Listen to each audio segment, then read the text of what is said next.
नमस्कार दोस्तों, स्वागत है आपका हमारी इस वीडियो में। तो आज बात करते हैं देवों के देव महादेव के बारे में, जो कि अति शीघ्र ही प्रसन्न हो जाते हैं और सारे शिव भक्त भगवान शिव को व्रत के द्वारा प्रसन्न करने की कोशिश में लगे रहते हैं। तो क्या आपको सोमवार व्रत की विधि का पता है? हमेशा शिवलिंग पर बिना फल बिना जल ग्रहण किए अभिषेक करते हैं, मगर किन्हीं किन्हीं को अभिषेक करने की विधि नहीं पता होती। अगर अपने घर में रोग को मिटाने के लिए अभिषेक करना हो तो हमेशा कुशा के जल से ही अभिषेक करें। जो जल आप चढ़ा रहे हैं उस जल में कहीं न कहीं कुश का स्पर्श अवश्य करा लें। जो भी मनुष्य कुशा के जल से शिवलिंग का अभिषेक करते हैं उनके घर से, उनकी जिंदगी से बीमारियां दूर चली जाती हैं। प्रत्येक व्यक्ति को जो व्रत रखते हैं उन्हें पूर्णतः व्रत का पालन अवश्य करना चाहिए। बिना स्नान किए, बिना पूजा किए चाय पानी ग्रहण नहीं कर सकते। सोमवार का व्रत रखने से पहले यह ध्यान रखें कि सुबह उठें, स्नान करें और सबसे पहले एक शुद्ध पात्र ले लें और उसमें शुद्ध जल भर दें या गंगा जल भर दें और उस जल में कुश का स्पर्श करा लें और फिर शिवलिंग का अभिषेक करें और फिर बेलपत्र चढ़ाएं। और दिन भर भी संभव हो तो कुछ न खाएं पिए, खाली जल पी लें और अगर संभव ना हो तो फिर फल खा सकते हैं और ज्यादा से ज्यादा ओम नमः शिवाय का ही जाप करें। तो अभी हम आपको सोमवार व्रत की एक रहस्यमयी कहानी सुनाते हैं। एक वैश्य थे जो कि बहुत ही धार्मिक प्रवृत्ति के थे। उनकी पत्नी भी बड़ी धार्मिक थी। वे दोनों महादेव के सच्चे उपासक थे। उनके घर में एक तकलीफ थी, उनका कोई पुत्र नहीं था, बाकी सारी सुख सुविधाएं उपलब्ध थी। एक दिन सेठानी जी अपने पति के सामने रो पड़ी और बोली, भोलेनाथ ने सब कुछ बढ़िया दिया है परंतु हमारा एक पुत्र नहीं। हम महादेव से प्रार्थना करते हैं कि हमें पुत्र दे दो। तो सेठ जी कहते हैं कि ठीक है। फिर दोनों नित्य सोमवार का व्रत रखते और महादेव का अभिषेक करते। एक दिन महादेव उनसे प्रसन्न हो गए और महादेव सेठ जी के सपने में आकर कहते हैं कि तुम्हारा पुत्र होगा परंतु सिर्फ 12 साल तक रहेगा। अब सेठ जी किसी को बता भी ना सके और उनका बेटा हो गया। सेठानी बड़ी खुश हुई। धीरे धीरे बालक बड़ा हुआ। सेठ जी चिंतित होने लगे। जब बालक के 11 साल पूरे हुए तो तब सेठ जी ने अपने साले को अपने घर बुलाया और कहा कि बालक को अपने साथ काशी ले जाओ और काशी में विद्या अध्ययन कराओ और जाते जाते भंडारा करते हुए जाना और जब तक काशी में रहो नित्य हर दिन भंडारा कराना और इस बालक को संतों का आशीर्वाद दिलाना। तो जब वे दोनों काशी जा रहे थे तो रास्ते में एक नगरी के राजा की बेटी की शादी थी और जो दूल्हा था वो भी किसी राजा का बेटा था, परंतु वह एक आंख से अंधा था। उसकी एक आंख पूरी तरह से खराब हो चुकी थी।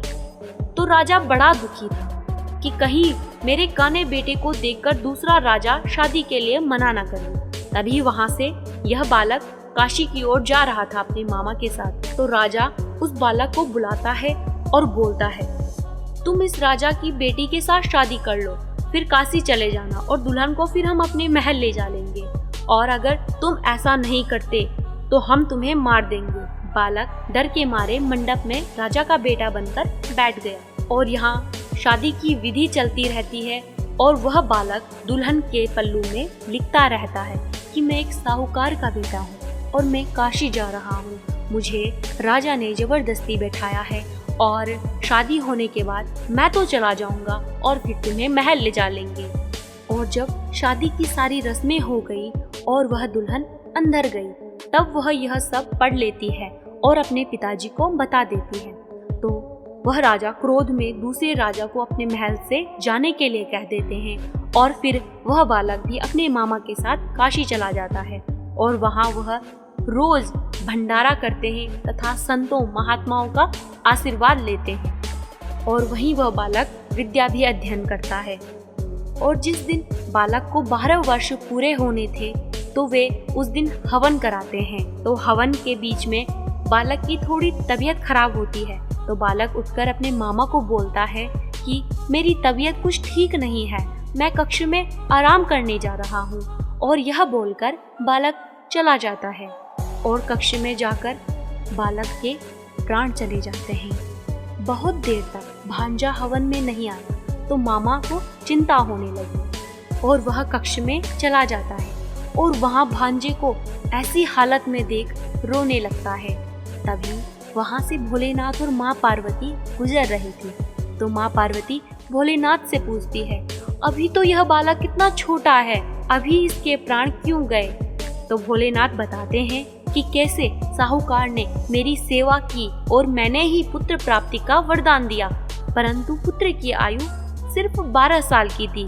तभी माँ पार्वती बोली कि इस बालक की माँ पे क्या गुजरेगी जब वह यह सुनेगी। मैं भी एक माँ हूँ और उसका दर्द मैं भली भांति समझ सकती हूँ।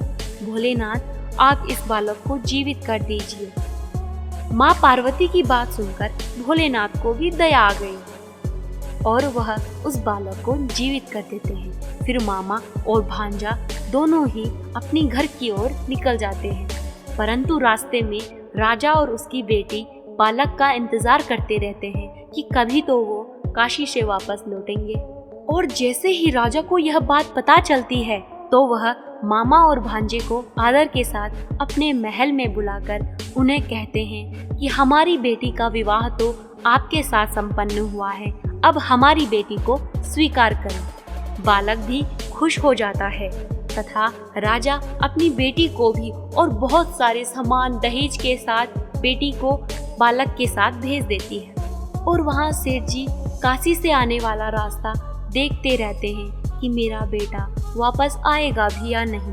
वे बड़े दुखी रहते हैं, परंतु तभी दूसरी ओर से मामा, भांजा और राजा की बेटी आती है और सेठ जी को अपनी आंखों पे विश्वास नहीं होता जैसे ही वो अपने बेटे को देखते हैं और वे बहुत ही प्रसन्न हो जाते हैं और सेठानी को बुलाते हैं कि हमारा बेटा आ गया है वापस।